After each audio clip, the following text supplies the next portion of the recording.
mbokk yi nuyu naa leen monsieur le ministre dama jàng ci sa projet de loi de finances rectificative que da ngeen di yokk xaalis bi nga xam ne moom ngeen jagleeloon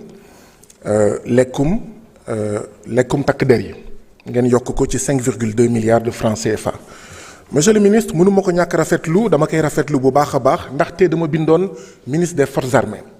ma ne ko suñu mbokk yi nekk GIGN du ñu lekk ba suur seen lekk yi doy na waar ci tontuwam bi mu xamal ma ne dépense bu ñuy jox bés bu nekk suñu mbokk yi nekk GIGN 800 francs par jour la au lieu de 3000 francs ma waxoon ne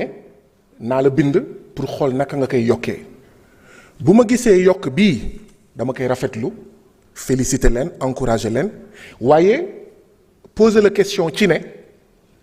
yokk bi ci lan la ndax ci loolu ma dut baaraam 800 francs par jour au lieu de 3000 francs wala beneen yokk la wala yokk yu bëri la don yokk bi muy wane rek solo bi mu am bi suñu takk der yi fu ñu egg ci suñu xol monsieur le ministre ma nekkoon Abuja parlement de la CEDEAO gis ay policiers yu dugg ci campus universitaire ndax bourse bu ma gisee fii ne da ngeen yokk bourse yi à hauteur de 11,8 milliards de francs CFA dama koy rafetlu féliciter leen ba pare ñaax leen ne leen plus jamais ça monsieur le ministre béykat yu bëri ñu ngi may bind di ma woo ne gisuñu point de collecte bëgg nañ jaay mënuñu jaay wala bu ñu jaayee dañuy wanteer à 200 francs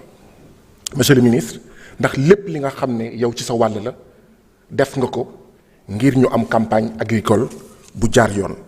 monsieur le ministre 26 décembre nekkoon 80e anniversaire franc CFA muy suñu koppar franc CFA muy jatang muy tënk muy buumu jaam boo xam ne fekk jógewu fi lépp li ngeen di def lu am solo ngir génnee Sénégal ci guuta gi mu nekk dina jafe monsieur le ministre anniversaire boobu war nañ gaaw a egg foo xam ne kenn dootul waxati anniversaire boobu fan ngeen ci toll. monsieur le ministre ay fonctionnaires yu bëri bind nañ ma ne ma amoon na benn indemnité de logement bu war a laal 16000 fonctionnaires bi nga xam ne dañ ko voté woon ci loi de finances rectificative bu 28 juin 2025 boobu ak léegi kenn fayu leen ko monsieur le ministre lu xew lu tax fayuñu leen ko monsieur le ministre arriéré yi ndax fonctionnaires yooyu dinañ ko jot monsieur le ministre kañ la ñuy fayee ko indemnité de logement boobu monsieur le ministre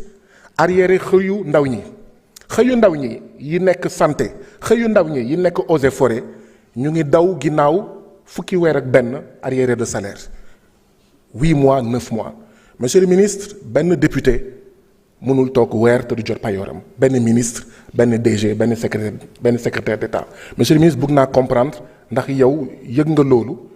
et comme yow yaay yore cordon de la bourse lu waral loolu ak kañ lay saafarawu monsieur le ministre tey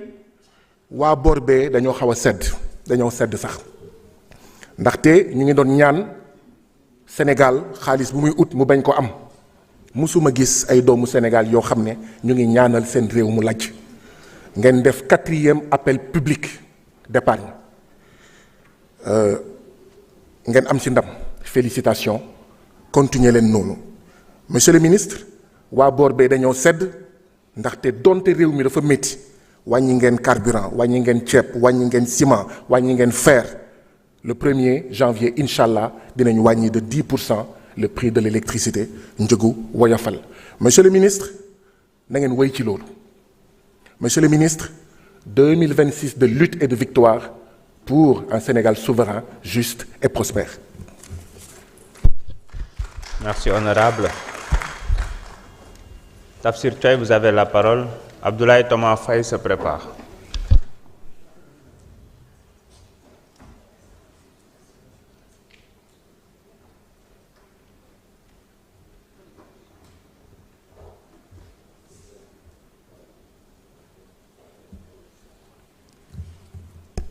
Merci, Monsieur le Président.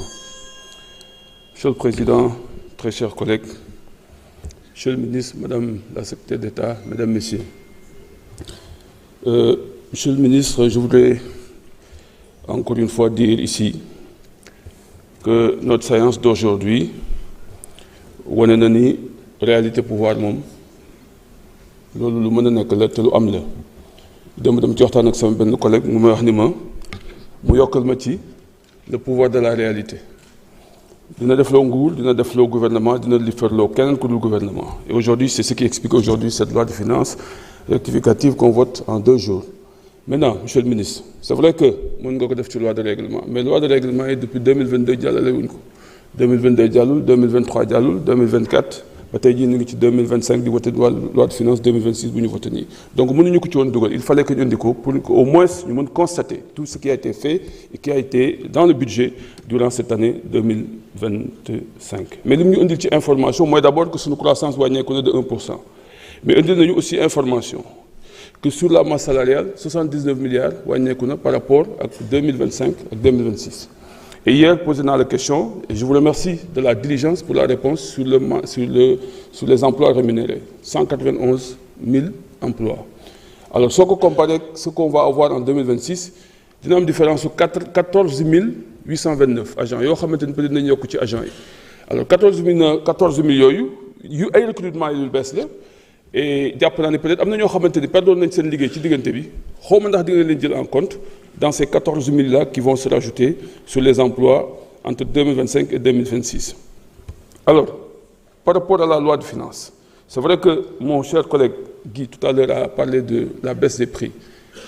Ñu ngi koy soutenir baisse des prix bi baax na mais gisuma ni bokk na ak baisse bi amoon 2024 parce que boobu amoon na incidence sur les taxes sur les recettes. Mais bii nii jàpp naa ni situation moo ko waral et maa ngi fàttaliku c'est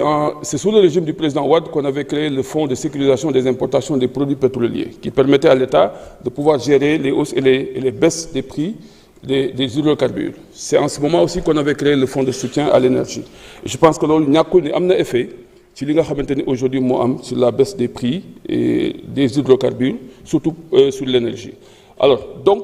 jàpp naa ni baisse bi am na mën nga gën a expliquer Sénégalais yi pour ñu comprendre que ni baisse bi peut-être c'est pas parce que dañu renoncer à des taxes parce que feeñul fenn mais c'est parce que la situation internationale moo permettre aujourd'hui que Sénégal mën a continuer di baisser les prix parce que situation bi Sénégal c'est vrai que métti na augmenter nañu taxes yi pour yokk budget bi mais aussi situation bi permettre na tey jii gouvernement Sénégal mu wàññi yenn prix yi nga xamante ni moom moo am. Alors monsieur le ministre man mon problème c'est par rapport à la dette bancaire mënu ma ci bañ a ñëwaat parce que j'avais soulevé ça ici dama ko fi soulevé woon te tey j'ai vu que dans la loi de finances rectificative numéro 2